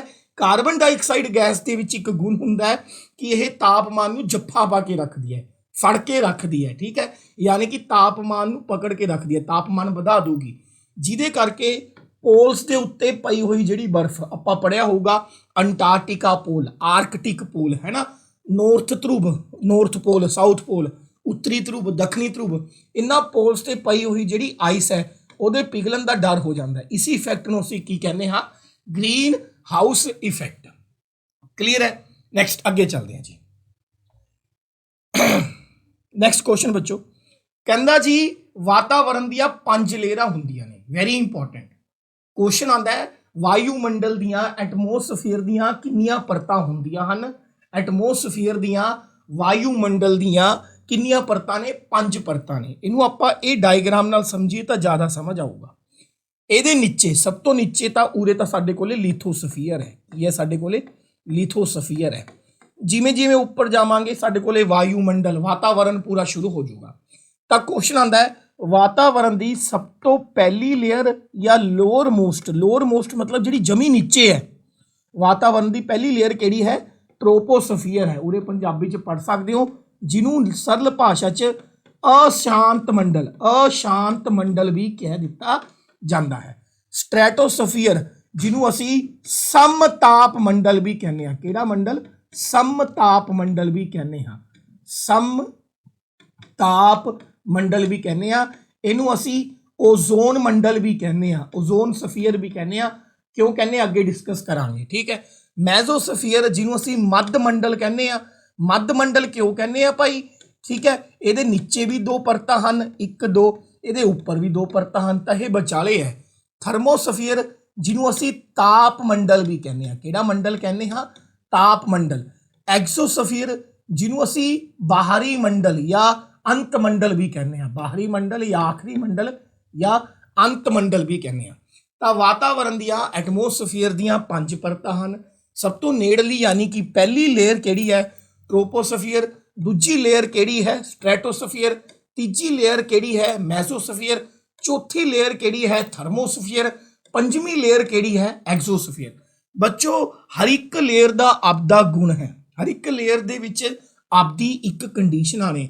ਹਰ ਇੱਕ ਲੇਅਰ ਤੇ ਆਪਦਾ ਕੁਐਸਚਨ ਬਣਦਾ ਹੈ। ਇੱਕ ਇੱਕ ਕਰਕੇ ਡਿਸਕਸ ਕਰਾਂਗੇ, ਠੀਕ ਹੈ। ਆਈ ਹੋਪ 5 ਲੇਅਰ ਸ਼ੁਰੂ ਹੋ ਜਾਣਗੀਆਂ, ਤੁਹਾਨੂੰ ਕਲੀਅਰ ਹੋ ਗਈਆਂ ਹੋਣਗੀਆਂ। ਸਭ ਤੋਂ ਨੇੜਲੀ ਤੇ ਪਹਿਲੀ ਕਿਹੜੀ ਹੈ? ਜਿਹਨੂੰ ਅਸੀਂ ਲੋਅਰ ਮੋਸਟ ਮਤਲਬ ਜਮੀ ਧਰਤੀ ਦੇ ਨੇੜੇ, ਲੋਅਰ ਮੋਸਟ। ਤੇ ਜੇ ਐਗਜ਼ੋਸਫੀਅਰ ਪੁੱਛੇ ਅਪਰ ਮੋਸਟ ਮਤਲਬ ਜਿਹੜੀ ਜਮੀ ਬਾਹਰ ਹੈ, ਸਾਡੀ ਪਹੁੰਚ ਤੋਂ ਦੂਰ ਹੈ, ਉੱਪਰ ਨੂੰ ਹੈ, ਤਾਂ ਉਹ ਐਗਜ਼ੋਸਫੀਅਰ ਹੈ। ਨੈਕਸਟ ਅਗਲਾ ਕੁਐਸਚਨ ਹੈ ਜੀ, ਕਹਿੰਦਾ ਜੀ ਵਾਯੂਮੰਡਲ ਦੀ ਸਭ ਤੋਂ ਉੱਪਰਲੀ ਪਰਤ ਕਿਹੜੀ ਹੈ? ਸਭ ਤੋਂ ਉੱਪਰਲੀ ਪੁੱਛਿਆ। ਉਰੇ ਦੇਖੋ, ਸਭ ਤੋਂ ਨੇੜਲੀ ਟ੍ਰੋਪੋ, ਫਿਰ ਸਟ੍ਰੈਟੋ, ਫਿਰ ਮੈਜ਼ੋ, ਫਿਰ ਥਰਮੋ ਤੇ ਫਿਰ ਕੀ ਹੋ ਗਿਆ? ਐਗਜ਼ੋ। ਤਾਂ ਵਾਤਾਵਰਣ ਦੀ ਸਭ ਤੋਂ ਉੱਪਰਲੀ ਪਰਤ ਕਿਹੜੀ ਆਊਗੀ? ਐਗਜ਼ੋਸਫੀਅਰ ਆਊਗੀ। ਬਾਹਰੀ ਮੰਡਲ ਆਊਗਾ, ਅੰਤ ਮੰਡਲ ਆਊਗਾ, ਠੀਕ ਹੈ। ਇਹਨੂੰ ਅਸੀਂ ਕਿਹੜਾ ਆਨਸਰ ਬਣ ਜੂਗਾ? B option, exosphere. ਹੁਣ ਇਹਨੂੰ ਯਾਦ ਕਿਵੇਂ ਰੱਖਣਾ ਹੈ? ETMST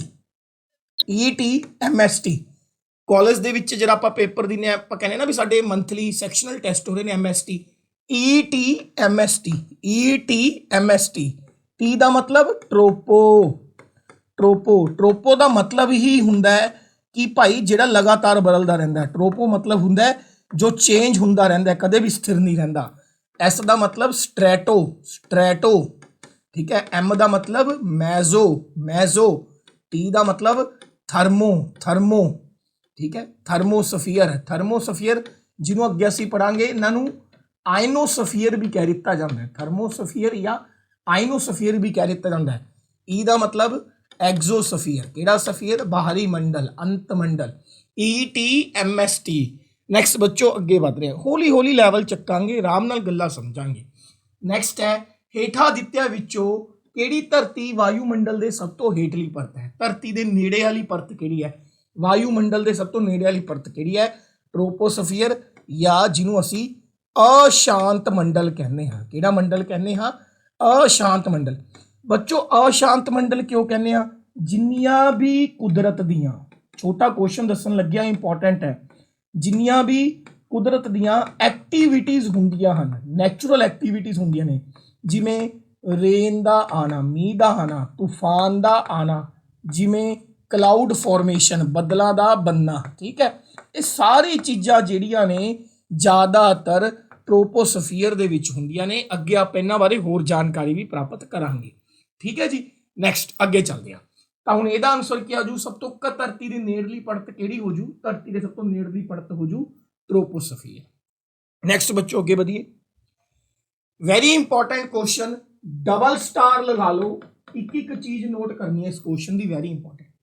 ਕਹਿੰਦਾ ਸੀ ਓਜ਼ੋਨ ਪਰਤ ਕਿਹੜੀ ਪਰਤ 'ਚ ਪਾਈ ਜਾਂਦੀ ਹੈ? ਓਜ਼ੋਨ ਪਰਤ ਕਿਹੜੀ ਪਰਤ 'ਚ ਪਾਈ ਜਾਂਦੀ ਹੈ? ਦੁਬਾਰਾ ਪਿੱਛੇ ਆਪਾਂ ਡਾਇਗਰਾਮ ਤੇ ਚੱਲਦੇ ਹਾਂ, ਉਹਦੇ ਨਾਲ ਚੀਜ਼ਾਂ ਜ਼ਿਆਦਾ ਕਲੀਅਰ ਹੋ ਜਾਣਗੀਆਂ। ਉਰੇ ਦੇਖੋ ਕੁਐਸਚਨ ਹੈ ਆਪਣੇ ਕੋਲੇ ਆਹ ਵਾਲਾ, ਇਹ ਆਪਾਂ ਸੋਲਵ ਕਰਨ ਲੱਗਿਆ। ਓਜ਼ੋਨ ਪਰਤ ਕਿਹੜੀ ਪਰਤ 'ਚ ਪਾਈ ਜਾਂਦੀ ਹੈ? ਜੇ ਤੁਸੀਂ ਇਹਨੂੰ ਧਿਆਨ ਨਾਲ ਦੇਖੋ, ਉਰੇ ਦੇਖਦੇ ਹਾਂ। ਸਭ ਤੋਂ ਪਹਿਲਾਂ ਤਾਂ ਬੱਚੋ ਓਜ਼ੋਨ ਬਾਰੇ ਐਕਸਟਰਾ ਗੱਲਾਂ ਕੀ ਯਾਦ ਰੱਖਾਂਗੇ ਕਿ ਓਜ਼ੋਨ ਹੁੰਦੀ ਕੀ ਹੈ, ਆਰਾਮ ਨਾਲ ਸਮਝਾਂਗੇ ਗੱਲਾਂ, ਠੀਕ ਹੈ। ਸਭ ਤੋਂ ਪਹਿਲਾਂ ਓਜ਼ੋਨ ਹੁੰਦੀ ਕੀ ਹੈ? ਆਕਸੀਜਨ ਦੇ ਜਦ 3 ਅਣੂ ਆਪਸ 'ਚ ਜੁੜ ਜਾਂਦੇ ਨੇ, ਆਕਸੀਜਨ ਦੇ ਜਦ 3 ਅਣੂ ਆਪਸ 'ਚ ਜੁੜ ਜਾਂਦੇ ਨੇ ਉਹਨੂੰ ਓਜ਼ੋਨ ਕਹਿੰਦੇ ਆ। ਕੱਲਾ ਉਹ ਕਦੇ ਵੀ ਐਗਜ਼ਿਸਟ ਨਹੀਂ ਕਰਦਾ, ਜੇ ਉਹਦੇ ਨਾਲ 2 ਅਣੂ ਜੁੜੇ ਹੋਣ, O2 ਹੋਵੇ, ਤਾਂ ਉਹ ਆਕਸੀਜਨ ਗੈਸ ਹੁੰਦੀ ਹੈ। ਕੀ ਹੁੰਦੀ ਹੈ ਬੱਚੋ? ਆਕਸੀਜਨ ਗੈਸ ਹੁੰਦੀ ਹੈ। ਹੁਣ ਇਹ ਬਣਦੀ ਕਿਵੇਂ ਹੈ? ਵਾਤਾਵਰਣ ਦੇ ਵਿੱਚ ਸਾਡੇ ਕੋਲੇ ਆਕਸੀਜਨ ਗੈਸ ਹੈ, ਇਹਦੇ ਨਾਲ ਆ ਕੇ ਟਕਰਾਉਂਦੀ ਹੈ ਯੂਵੀ ਰੇਜ਼। ਯੂਵੀ ਰੇਜ਼ ਮਤਲਬ ਅਲਟਰਾ ਵਾਇਲਟ ਰੇਜ਼, ਸੂਰਜ ਤੋਂ ਆਉਣ ਵਾਲੀ ਪੈਰਾ ਬੈਂਗਨੀ ਕਿਰਨਾਂ, ਅਲਟਰਾ ਵਾਇਲਟ ਰੇਜ਼, ਸੂਰਜ ਤੋਂ ਆ ਕੇ ਟਕਰਾਉਣ ਵਾਲੀ ਪੈਰਾ ਬੈਂਗਨੀਆਂ ਕਿਰਨਾਂ, ਯੂਵੀ ਰੇਜ਼ ਆ ਕੇ ਆਕਸੀਜਨ ਨਾਲ ਟਕਰਾਉਂਦੀ ਹੈ ਤੇ ਆਕਸੀਜਨ ਜਿਹੜਾ ਕੱਲੇ ਕੱਲੇ ਹਿੱਸੇ 'ਚ ਟੁੱਟ ਜਾਂਦਾ ਹੈ। ਹੁਣ ਜਿਹੜਾ ਇਹ ਆਕਸੀਜਨ ਕੱਲੇ ਹਿੱਸੇ 'ਚ ਟੁੱਟਿਆ ਹੈ, ਵਾਤਾਵਰਣ 'ਚ ਪਹਿਲਾਂ ਤੋਂ ਮੌਜੂਦ O2 ਨਾਲ ਕੰਬਾਈਨਡ ਕਰਕੇ ਇਹ ਕੀ ਬਣਾ ਦਿੰਦਾ ਹੈ? O3 ਬਣਾ ਦਿੰਦਾ ਹੈ। ਬੇਸਿਕਲੀ ਓਜ਼ੋਨ ਦੇ ਬਣਨ ਦੇ ਵਿੱਚ ਵੀ ਯੂਵੀ ਰੇਜ਼ ਦਾ ਹੱਥ ਹੁੰਦਾ ਹੈ। ਓਜ਼ੋਨ ਦਾ ਮੇਨ ਕੰਮ ਵੀ ਯੂਵੀ ਰੇਜ਼ ਨੂੰ ਰੋਕਣਾ ਹੁੰਦਾ ਹੈ, ਯੂਵੀ ਰੇਜ਼ ਨੂੰ ਐਬਜ਼ੌਰਬ ਕਰਨਾ ਹੁੰਦਾ ਹੈ, ਫਿਲਟਰ ਕਰਨਾ ਹੁੰਦਾ ਹੈ ਵੀ ਜਿੰਨੀਆਂ ਜ਼ਿਆਦਾ ਸੂਰਜ ਤੋਂ ਆਉਣ ਵਾਲੀ ਪੈਰਾ ਬੈਂਗਨੀਆਂ ਯੂਵੀ ਰੇਜ਼ ਨੇ ਉਹਨਾਂ ਨੂੰ ਮੈਂ ਆਪਦੇ ਅੰਦਰ ਸੋਖ ਲਾਂ ਤਾਂ ਕਿ ਇਹ ਕਿਰਨਾਂ ਧਰਤੀ ਤੇ ਨਾ ਪਹੁੰਚਣ।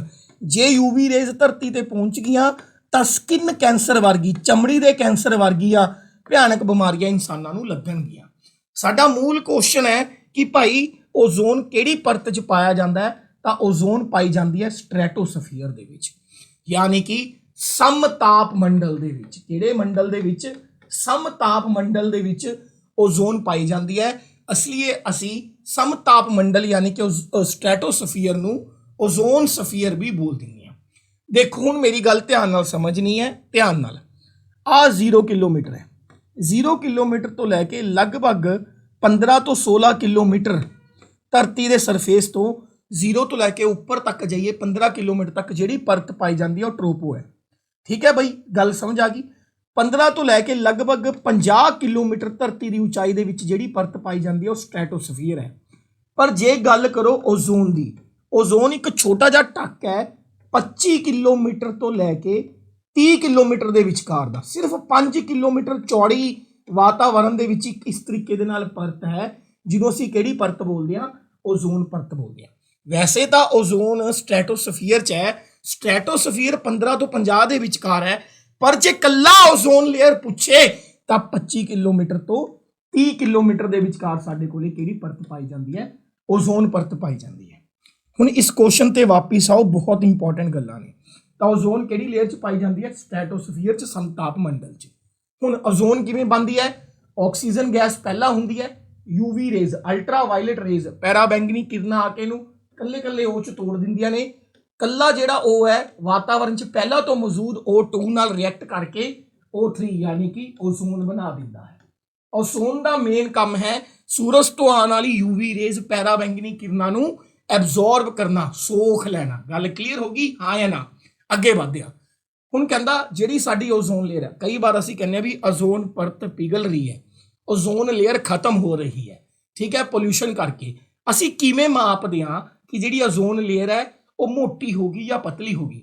ਤਾਂ ਓਜ਼ੋਨ ਪਰਤ ਦੀ ਮੋਟਾਈ ਮਾਪਣ ਵਾਸਤੇ ਇੱਕ ਯੂਨਿਟ ਇਸਤੇਮਾਲ ਹੁੰਦਾ ਹੈ, ਉਹਨੂੰ ਅਸੀਂ ਡੌਬਸਨ ਯੂਨਿਟ ਬੋਲਦੇ ਹਾਂ। ਵੈਰੀ ਇੰਪੋਰਟੈਂਟ ਕੁਐਸਚਨ ਸੀ ਟੈਟ ਦੇ ਪੇਪਰ ਦਾ। ਓਜ਼ੋਨ ਪਰਤ ਨੂੰ ਮਾਪਣ ਵਾਸਤੇ ਜਿਹੜੇ ਇਨਸਟਰੂਮੈਂਟ ਦਾ, ਜਿਹੜੇ ਯੂਨਿਟ ਦਾ, ਠੀਕ ਹੈ, ਜਿਹੜੇ ਮਾਤਰਕ ਦਾ ਇਸਤੇਮਾਲ ਹੁੰਦਾ ਹੈ ਉਹਦਾ ਨਾਮ ਹੈ ਡੌਬਸਨ ਯੂਨਿਟ। Very important. ਨੈਕਸਟ ਅੱਗੇ ਕੁਐਸਚਨ ਆਉਂਦਾ ਵੀ ਓਜ਼ੋਨ ਦਾ ਹੋਲ ਕੀ ਹੁੰਦਾ? ਹੋਲ ਦਾ ਮਤਲਬ ਹੁੰਦੀ ਹੈ ਗਲੀ, ਠੀਕ ਹੈ। ਜਦ ਧਰਤੀ ਦੇ ਨੀਚੋਂ ਬਹੁਤ ਜ਼ਿਆਦਾ ਪੋਲਿਊਸ਼ਨ ਉੱਪਰ ਜਾਂਦਾ ਹੈ ਤਾਂ ਇਹ ਜਾ ਕੇ ਓਜ਼ੋਨ ਦੀ ਪਰਤ ਨਾਲ ਟਕਰਾਉਂਦਾ ਹੈ। ਆਹ ਮੰਨ ਲਓ ਓਜ਼ੋਨ ਦੀ ਪਰਤ ਹੈ, ਠੀਕ ਹੈ। ਓਜ਼ੋਨ ਦੀ ਪਰਤ ਨਾਲ ਟਕਰਾਉਂਦਾ ਹੈ, ਹੌਲੀ ਹੌਲੀ ਓਜ਼ੋਨ ਨੂੰ ਇਹ ਖਤਮ ਕਰਨਾ ਸ਼ੁਰੂ ਕਰ ਦਿੰਦਾ ਹੈ, ਓਜ਼ੋਨ ਨੂੰ ਇਹ ਪਤਲਾ ਕਰਨਾ ਸ਼ੁਰੂ ਕਰ ਦਿੰਦਾ ਹੈ ਤੇ ਉੱਥੇ ਇੱਕ ਹੋਲ ਜਿਹਾ ਹੋ ਜਾਂਦਾ ਹੈ ਜਿੱਥੇ ਓਜ਼ੋਨ ਖਤਮ ਹੋ ਜਾਂਦੀ ਹੈ। ਤਾਂ ਓਜ਼ੋਨ ਹੋਲ ਦਾ ਮਤਲਬ ਕੀ ਹੈ? ਵਾਤਾਵਰਣ ਦੇ ਵਿੱਚ ਓਜ਼ੋਨ ਦੀ ਪਰਤ ਦਾ ਡੈਪਲੀਸ਼ਨ ਹੋ ਜਾਣਾ। ਡੈਪਲੀਸ਼ਨ ਮਤਲਬ ਖਤਮ ਜਾਣਾ, ਖੁਰ ਜਾਣਾ, ਪਿਘਲ ਜਾਣਾ, ਪੂਰੀ ਤਰੀਕੇ ਨਾਲ ਨਾਸ਼ ਹੋ ਜਾਣਾ। ਕਲੀਅਰ ਹੋ ਗਈ? ਕਿਹੜੀ ਗੈਸ ਹੈ ਜਿਹੜੀ ਓਜ਼ੋਨ ਲੇਅਰ ਦੇ ਖਾਤਮੇ ਵਾਸਤੇ ਸਭ ਤੋਂ ਜ਼ਿਆਦਾ ਰਿਸਪੌਂਸੀਬਲ ਹੈ? Very important question. ਕਿਹੜੀ ਇਹ ਜੀ ਗੈਸ ਹੈ ਜਿਹੜੀ ਓਜ਼ੋਨ ਲੇਅਰ, ਓਜ਼ੋਨ ਪਰਤ, ਓਜ਼ੋਨ ਮੰਡਲ ਦੇ ਖਾਤਮੇ ਦਾ ਕਾਰਨ ਹੈ? CFC, chlorofluorocarbon. ਕਿਹੜੀ ਗੈਸ ਹੈ? ਕਲੋਰੋਫਲੋਰੋਕਾਰਬਨ। ਸਭ ਤੋਂ ਜ਼ਿਆਦਾ ਓਜ਼ੋਨ ਨੂੰ ਖਤਮ ਕਰਨ ਚ, ਪਿਘਲਾਉਣ ਚ, ਖੋਰਨ ਚ ਜਿਹੜੀ ਗੈਸ ਦਾ ਹੱਥ ਹੈ ਉਹ CFC ਹੈ, ਕਲੋਰੋਫਲੋਰੋਕਾਰਬਨ ਹੈ। ਦੂਜੇ ਨੰਬਰ ਤੇ ਹੈ NO, ਨਾਈਟ੍ਰੋਜਨ ਆਕਸਾਈਡ। ਦੂਸਰੇ ਨੰਬਰ ਤੇ ਕਿਹੜੀ ਹੈ? Nitrogen oxide. Nitrogen oxide. Chlorofluorocarbon gas ਹੈ ਜਿਵੇਂ ਸਾਡੇ AC ਨੇ, ਰੈਫਰੀਜਰੇਟਰਸ ਨੇ, ਹੈ ਨਾ, ਇਹਨਾਂ ਚੋਂ ਜ਼ਿਆਦਾ ਨਿਕਲਦੀ ਹੈ, ਯਾਦ ਰੱਖਿਓ। ਹੁਣ ਪੂਰੀ ਦੁਨੀਆ ਨੇ ਮਿਲ ਕੇ ਇੱਕ ਐਗਰੀਮੈਂਟ ਕੀਤਾ। ਵੈਰੀ ਇੰਪੋਰਟੈਂਟ ਕੁਐਸਚਨ ਦੱਸ ਰਿਹਾ CTET ਦੇ ਲੈਵਲ ਦਾ। ਪੂਰੀ ਦੁਨੀਆ ਨੇ ਮਿਲ ਕੇ ਇੱਕ ਐਗਰੀਮੈਂਟ ਕੀਤਾ ਕਿ ਬਾਬੇ ਅਸੀਂ ਮਿਲ ਕੇ, ਕਿ ਬਾਈ ਜੀ ਸਾਰੀ ਕੰਟਰੀਆਂ ਅਸੀਂ ਮਿਲ ਕੇ ਕਿਹਨੂੰ ਬਚਾਵਾਂਗੀਆਂ? ਓਜ਼ੋਨ ਨੂੰ। ਓਜ਼ੋਨ ਨੂੰ ਬਚਾਉਣ ਵਾਸਤੇ 1987 ਦੇ ਵਿੱਚ ਕੈਨੇਡਾ ਦੇ ਸ਼ਹਿਰ ਮੌਂਟਰੀਆਲ ਦੇ ਵਿੱਚ ਇੱਕ ਐਗਰੀਮੈਂਟ ਹੋਇਆ ਸੀ ਜਿਹਨੂੰ ਪ੍ਰੋਟੋਕੋਲ ਕਹਿੰਦੇ ਆ। ਤਾਂ ਕੁਐਸਚਨ ਆਂਦਾ ਹੈ ਓਜ਼ੋਨ ਲੇਅਰ ਨੂੰ ਡਿਪਲੀਸ਼ਨ, ਪਿਘਲਣ ਤੋਂ ਬਚਾਉਣ ਵਾਸਤੇ, ਖੁਰਨ ਤੋਂ ਬਚਾਉਣ ਵਾਸਤੇ ਜਿਹੜਾ ਐਗਰੀਮੈਂਟ ਪੂਰੀ ਦੁਨੀਆ 'ਚ ਹੋਇਆ ਉਹਦਾ ਨਾਮ ਕੀ ਹੈ? Montreal protocol. Montreal protocol. Montreal protocol ਕਿਹੜੇ ਈਅਰ 'ਚ ਹੋਇਆ? 1987 ਦੇ ਵਿੱਚ। ਬੱਚੋ ਇੰਨੀਆਂ ਗੱਲਾਂ ਤੁਸੀਂ ਘੱਟੋ ਘੱਟ ਯਾਦ ਰੱਖਣੀਆਂ ਨੇ। Very very important. ਅੱਗੇ ਵਧਦੇ ਹਾਂ। ਠੀਕ ਹੈ ਦੋਸਤੋ, ਨੈਕਸਟ ਦੇਖਦੇ ਹਾਂ। ਅਗਲਾ question very important, double star ਲਗਾ ਲਓ। ਕਹਿੰਦਾ ਇਹਨਾਂ ਵਿੱਚੋਂ ਕਿਹੜੀ ਗੈਸ ਹੈ ਜਿਹੜੀ ਅਲਟਰਾ ਵਾਇਲਟ ਕਿਰਨਾਂ ਨੂੰ ਸੋਖਦੀ ਹੈ? ਹੁਣੀ ਪਿੱਛੇ ਮੈਂ ਤੁਹਾਨੂੰ ਸਾਰਾ ਸਮਝਾ ਕੇ ਆਇਆ। ਅਲਟਰਾ ਵਾਇਲਟ ਯਾਨੀ ਕਿ UV ਰੇਜ਼, ਠੀਕ ਹੈ, ਪੈਰਾ ਬੈਂਗਨੀਆਂ ਕਿਰਨਾਂ ਜਿਹੜੀਆਂ ਸੂਰਜ ਤੋਂ ਆਉਂਦੀਆਂ ਨੇ, ਜੇ ਇਹਨਾਂ ਨੂੰ ਓਜ਼ੋਨ ਲੇਅਰ ਫਿਲਟਰ ਨਾ ਕਰੇ ਤਾਂ ਇਹ ਸਾਨੂੰ ਸਕਿਨ ਕੈਂਸਰ ਵਰਗੀ ਭਿਆਨਕ ਬਿਮਾਰੀਆਂ ਲਗਾ ਸਕਦੀਆਂ ਨੇ। ਕਿਹੜੀ ਲੇਅਰ ਹੈ ਜਿਹੜੀ ਸੂਰਜ ਤੋਂ ਆਉਣ ਵਾਲੀ ਹਾਨੀਕਾਰਕ UV ਰੇਜ਼ ਨੂੰ ਸੋਖ ਲੈਂਦੀ ਹੈ? ਹੁਣੀ ਮੈਂ ਦੱਸ ਕੇ ਆਇਆ ਕਿ UV ਰੇਜ਼ ਨੂੰ ਸੋਖਣ ਦਾ ਕੰਮ ਹੈ ਓਜ਼ੋਨ ਲੇਅਰ ਦਾ, ਤੇ ਓਜ਼ੋਨ ਲੇਅਰ ਪਾਈ ਜਾਂਦੀ ਹੈ ਸਟ੍ਰੈਟੋਸਫੀਅਰ 'ਚ, ਜਿਹਨੂੰ ਤੁਸੀਂ ਸਮਤਾਪ ਮੰਡਲ ਵੀ ਕਹਿੰਦੇ ਹੋ। ਕੀ ਕਹਿੰਦੇ ਹੋ? ਸਮਤਾਪ ਮੰਡਲ। ਤਾਂ ਬੱਚੋ ਦੇਖੋ ਇਹਦਾ ਆਨਸਰ ਕੀ ਆ ਜਾਊਗਾ? ਓਜ਼ੋਨ ਆ ਜਾਊਗਾ। ਇਹਦਾ ਆਨਸਰ ਕੀ ਆ ਜਾਊਗਾ? ਓਜ਼ੋਨ ਆ ਜਾਊਗਾ। ਕਲੀਅਰ ਹੋ ਗਈ ਗੱਲ? ਹਾਂ ਜਾਂ ਨਾ?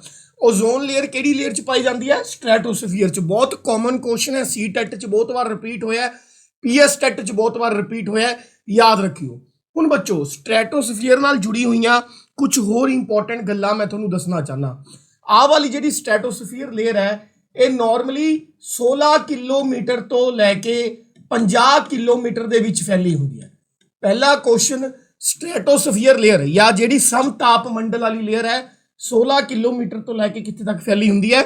50 ਕਿਲੋਮੀਟਰ ਤੱਕ ਫੈਲੀ ਹੁੰਦੀ ਹੈ। ਦੂਸਰਾ, ਇਸ ਲੇਅਰ ਦੇ ਵਿੱਚ ਜਿੰਨੇ ਵੀ ਸਾਡੇ ਲਾਰਜ 에ਅਰਪਲੇਨਸ ਨੇ, ਯਾਨੀ ਕਿ ਜਹਾਜ਼ ਨੇ, ਵੈਰੀ ਵੈਰੀ ਇੰਪੋਰਟੈਂਟ, ਜਿੰਨੇ ਵੀ ਸਾਡੇ ਲਾਰਜ 에ਅਰਪਲੇਨਸ ਨੇ, ਯਾਤਰੀ ਵਿਮਾਨ ਨੇ ਜਾਂ ਵੱਡੇ ਜਹਾਜ਼ ਨੇ, ਉਹ ਸਾਰੇ ਦੇ ਸਾਰੇ ਇसी ਲੇਅਰ ਦੇ ਵਿੱਚ ਫਲਾਈ ਕਰਦੇ ਨੇ। ਬਹੁਤ ਹੀ ਇੰਪੋਰਟੈਂਟ ਕੁਐਸਚਨ ਹੈ, ਯਾਦ ਰੱਖਿਓ। ਪਹਿਲਾ, ਸਟ੍ਰੈਟੋਸਫੀਅਰ ਦੀ ਹਾਈਟ ਕਿੰਨੀ ਹੈ? 16 ਕਿਲੋਮੀਟਰ ਤੋਂ ਲੈ ਕੇ 50 ਕਿਲੋਮੀਟਰ ਤੱਕ। ਦੂਸਰਾ, ਇਸ ਲੇਅਰ ਦੇ ਵਿੱਚ ਜਿੰਨੇ ਵੀ ਸਾਡੇ ਲਾਰਜ 에ਅਰਪਲੇਨਸ ਹੁੰਦੇ ਨੇ ਉਹ ਉੱਡਦੇ ਨੇ। ਕੁਐਸਚਨ ਆਂਦਾ ਹੈ ਕਿ ਕਿਹੜੀ ਇਹ ਜੀ ਲੇਅਰ ਹੈ ਜਿਹੜੀ ਆਈਡਲ ਕੰਡੀਸ਼ਨ ਪ੍ਰੋਵਾਈਡ ਕਰਦੀ ਹੈ? ਆਈਡਲ ਕੰਡੀਸ਼ਨ ਮਤਲਬ ਸੁਟੇਬਲ, ਠੀਕ ਕੰਡੀਸ਼ਨ ਪ੍ਰੋਵਾਈਡ ਕਰਦੀ ਹੈ, ਠੀਕ ਹੈ, 에ਅਰਪਲੇਨਸ ਨੂੰ ਫਲਾਈ ਕਰਨ ਵਾਸਤੇ, ਬੜੇ ਬੜੇ ਜਹਾਜ਼ਾਂ ਨੂੰ ਉੜਨ ਵਾਸਤੇ। ਕਿਹੜੀ ਇਹ ਜੀ ਲੇਅਰ ਹੈ ਜਿਹੜੀ ਸੁਟੇਬਲ ਕੰਡੀਸ਼ਨ ਪ੍ਰੋਵਾਈਡ ਕਰਦੀ ਹੈ, ਜਿਹ 'ਚ ਬਹੁਤ ਸਹੀ ਮਾਹੌਲ ਹੁੰਦਾ ਵੀ ਉਰੇ ਜਹਾਜ਼ ਉੱਡ ਸਕਦਾ ਹੈ? ਤਾਂ ਅਸੀਂ ਆਨਸਰ ਲਾਵਾਂਗੇ ਕਿਹੜੀ ਲੇਅਰ ਬੱਚੋ? ਸਟ੍ਰੈਟੋਸਫੀਅਰ ਲੇਅਰ। ਇੱਕ ਚੀਜ਼ ਉਰੇ ਹੋਰ ਯਾਦ ਰੱਖਣੀ ਹੈ, ਦੇਖੋ ਲਗਭਗ 0 ਤੋਂ ਲੈ ਕੇ 15-16 ਕਿਲੋਮੀਟਰ ਵਾਲੀ ਜਿਹੜੀ ਲੇਅਰ ਹੈ ਉਹ ਤੁਹਾਡੀ ਟ੍ਰੋਪੋਸਫੀਅਰ ਹੋਗੀ। ਆਹ ਵਾਲਾ ਜਿਹੜਾ ਪੌਜ਼ ਹੈ, ਆਹ ਵਾਲਾ, ਠੀਕ ਹੈ, ਆਹ ਵਾਲਾ ਜਿਹੜਾ ਪੌਜ਼ ਹੈ ਜੀ ਤੋਂ ਨੀਚੇ ट्रोपोस्फीयर यानी कि अशांत मंडल या जी तो ऊपर स्ट्रेटोस्फीयर यानी कि समतापमंडल शुरू हो जू। आ वाली जी लाइन है इनू असी ट्रोपोपोज कहने हैं बच्चों। की कहने असी? ट्रोपोपोज। इनू असी की कहने बच्चों? ट्रोपोपोज। ट्रोपोपोज। तो कदे कदाई क्वेश्चन आ जाता है कि भाई वातावरण की पहली लेयर ट्रोपोस्फीयर ते दूसरी लेयर स्ट्रेटोस्फीयर, दोनों को अलग करने वाली चीज़ का की नाम है? तो असी आंसर लावांगे ट्रोपोपोज नाम है। की नाम है बच्चों?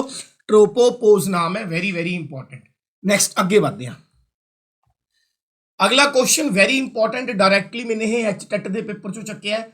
ਕਹਿੰਦਾ ਜੀ ਪ੍ਰਦੂਸ਼ਣ ਦੇ ਕਾਰਨ ਵਾਯੂਮੰਡਲ ਦੇ ਵਿੱਚ ਵਾਧੂ ਕਾਰਬਨ ਡਾਈਆਕਸਾਈਡ ਕਿਸ ਦਾ ਕਾਰਨ ਬਣੇਗੀ। ਕਹਿੰਦਾ ਜੋ ਇਨਸਾਨ ਪੋਲਿਊਸ਼ਨ ਫੈਲਾ ਰਿਹਾ ਹੈ, ਪੋਲਿਊਸ਼ਨ ਫੈਲਾ ਰਿਹਾ ਦਾ ਮਤਲਬ ਕੀ ਹੈ, ਡੀਫੋਰੈਸਟ੍ਰੇਸ਼ਨ ਕਰ ਰਿਹਾ ਹੈ।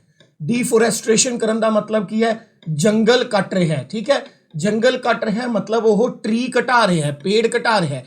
ਪੇੜ ਘਟੂਗਾ ਤਾਂ ਕਾਰਬਨ ਡਾਈਆਕਸਾਈਡ ਵਧੂਗੀ, ਕਿਉਂਕਿ ਪੇੜ ਕੋਲੇ ਹੀ ਇੱਕ ਟੈਕਨੀਕ ਹੈ ਜਿਹਦੇ ਥਰੂ ਉਹ ਹਵਾ ਦੇ ਵਿੱਚੋਂ ਕਾਰਬਨ ਡਾਈਆਕਸਾਈਡ ਨੂੰ ਖਾ ਸਕਦਾ ਹੈ। ਠੀਕ ਹੈ, ਮਿਟਾ ਸਕਦਾ ਹੈ।